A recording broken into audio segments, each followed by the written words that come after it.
Kampioni aktual i Kosovës në basketbol Trepça ka 2 javë që ka filluar përgatitjet për pjesën pranverore të kampionatit që është planifikuar të nisë më 20 shkurt.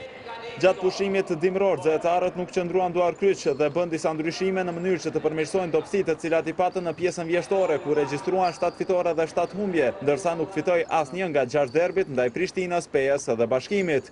Ndryshimin më të madh Trepça e pati në postin e kryetrajnerit. Pas largimit të Plantakut, Izet Tahiri udhëhoqi përkohësisht skuadrën, ndërsa tani në këtë pozitë është angazhuar Mika Turunen nga Finlanda. Turunen është njëri nga trajnerët më të dalluar finlandez me shumë suksese të arritura në shtetin e tij Am dhe në basketbolin evropian. Gjatë karrierës së tij fitoi 3 herë titullin e Finlandës me skuadrën Lepenranan, ndërsa fitoi edhe 2 herë kupën. Veç kësaj në vitin 2006 arriti deri në gjysmëfinale të FIBA Euro Cup Challenge, që është suksesi i tij më i madh në Europë. Ndërsa tani ai synon që të këndell Trepçën, duke përsëritur suksese që i pati ky ekip edicionin e kaluar.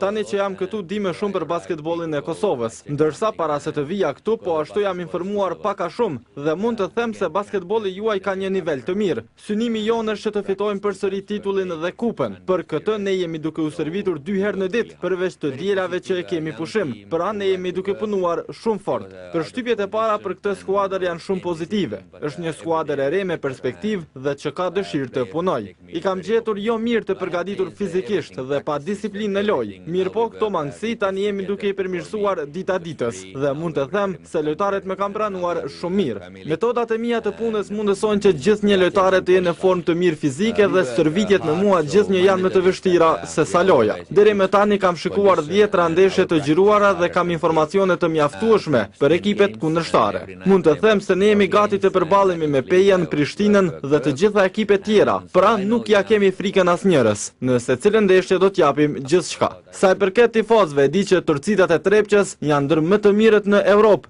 dhe ata për ne do t'jenë lojtari i 6. Ndërkohë përforcimi i vetëm i Trepçës për këtë vit, playmakeri Marcel Mjalić ka ikur nga skuadra pa asnjë paralajmërim, me që rast ka shkelur kontratën që ka pasur me klubin.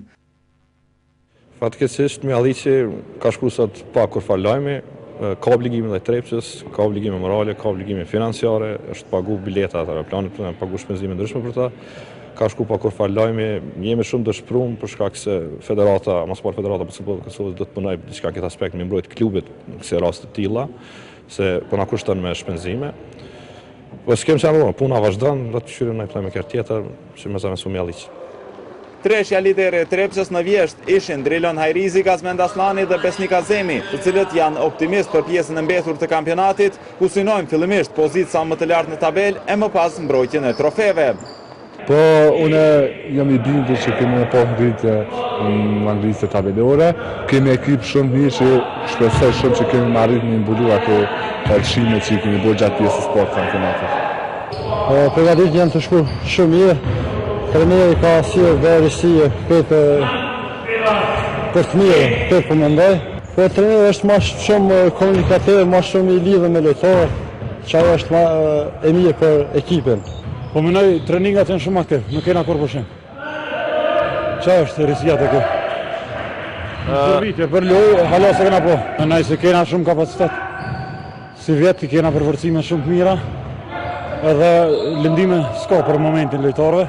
Shpresoj se s'ka më përsërit asnjë lëndim.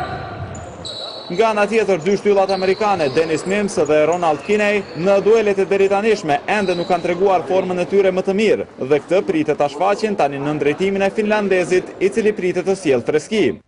Trajneri i ri ka sjellë shumë intensitet dhe disiplinë te lojtarët dhe kjo mendoj se i është dashur më së shumti këtij ekipi me lojtarë të ri. Unë ju premtoj tifozëve se ne do të luftojmë për ta fituar çdo ndeshje.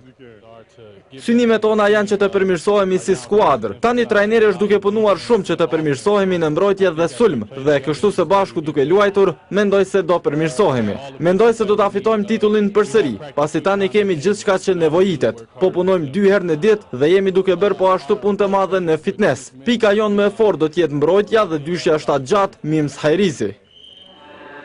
Valja e përgatitjeve të Trepçës pritet të ketë rritje gjatë ditëve në vazhdim, ndërsa në fillim të shkurtit, skuadra do të udhëtojë për në Ulqin, ku pritet të kryhet faza e fundit e përgatitjeve para nisjes së pjesës pranverore të kampionatit.